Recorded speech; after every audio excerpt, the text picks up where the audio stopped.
10,000 हाथी का बल रखने वाला दुशासन हर्षित है। और द्रौपदी ने कहा कि पापी, अरे घीचू दुशासन चोर लगाई के तेरा हमारा जो उसूनी पई है, अब बैठल हुई है जो भौजी के गोद में, अब पापी समास हमें न धुलई है। लेकिन गिरधारी, आज मुझे ज्ञात हो गया कि मैं आपकी खून की बहन नहीं, सौतेली बहन हूं।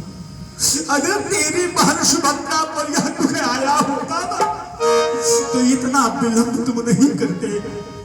पर मैं आपकी बहन की जेठानी हूं, चचेरी तुम्हारी बहन हो, इसलिए तुम नहीं आए। फिर रोती हुई कहती है कि भैया मान जाओ ना, क्यों हमसे नाराज हो रहे हो, क्यों हमारी परीक्षा ले रहे हो कन्हैया। तुम तो कहा करते थे कि जदा जदा ही धर्मस्य ग्लानिर्भवति भारत। जब जब इस धराधाम पे अत्याचार बढ़ेगा, पाप होगा, गौ पर, ब्राह्मण पर, नारी पर जब अत्याचार होगा, तब तब मैं अवतार लूंगा। और आज तुम नहीं आ रहे हो। कन्हैया जी चल देते हैं। इधर रो रही है आशा। एक है कि श्याम जरूर आएंगे, क्योंकि गीता में प्रभु ने कहा है कि तू मेरे लिए 1 कदम चल, मैं तेरे लिए 10 कदम चलूंगा।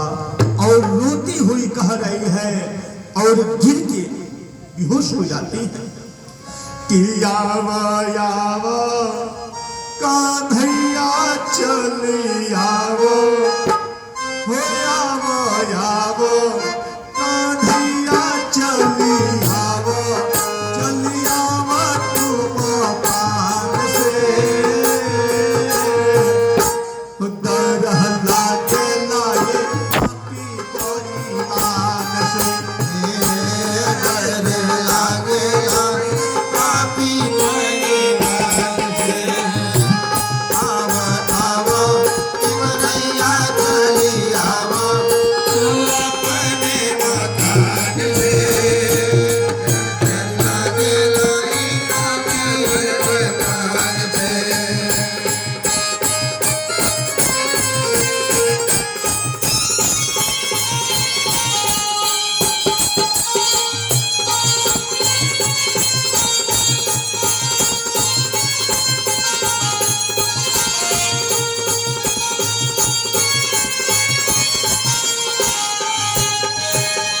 और मेरी श्याम सुंदर देवकी नंदन जसोदा नंदन बनवारी गिरधारी गोपाल बहन की आवाज सुने तो दौड़ते हुए चले आए।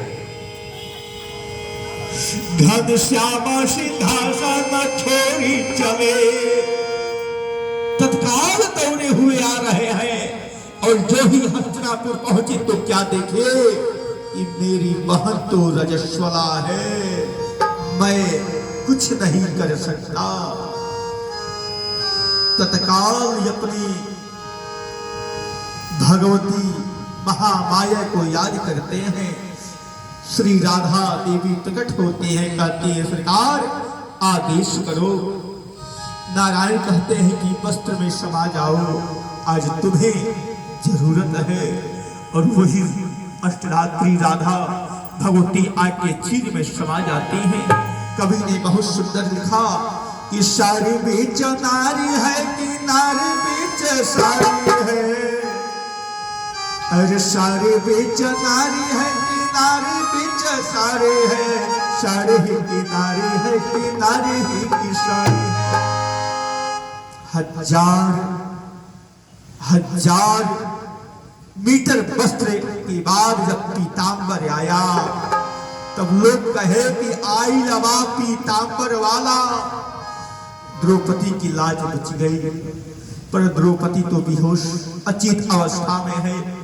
कन्हैया ने जल मारा, छिड़काव किया, द्रौपदी उठी, उसे तो यही लग रहा कि मेरा भाई नहीं आया, मेरा इज्जत नीलाम हो गया, मेरा इज्जत जो है कि लुट गया। और तब तक क्या देखती है कि वस्त्रों का पहाड़ लगा हुआ है और बगल में कांपते कांपते टेढ़े मुरली वाले कन्हैया खड़ा है। बहन ने कहा कि भैया ओ कन्हैया आ गए, बड़ा जल्दी आ गया, तुमको कोई बुलाया भी था का? क्रोध में बोल रही है बहना, पर भाई को यह सब ज्ञात है कि मेरी बहन का नाराजगी अच्छा है, क्योंकि मैं ही नहीं जल्दी आया। बहुत बातें बोली है द्रौपदी ने, कन्हैया ने सुना। फिर कन्हैया ने कहा कि बहना अरे कभी मुझे भी तो बोलने दो। देखो मैं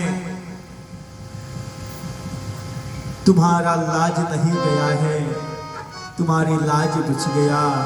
और ये कपड़ों का भंडार देख रही हो, पहाड़ देख रही हो ना, ये केवल शुद्ध है। मुंह तो तुम्हारा अभी बाकी है जो तूने मेरे अंगुली पे बांध रखा था। कवि का बहुत सुंदर भाव लगा। एक कवि ने कहा कि एक बेटी बहन कितना हो धनवान हो, अरबों खरबों में हो, पर अगर मायके से बुलावा जाता है, मायके से कोई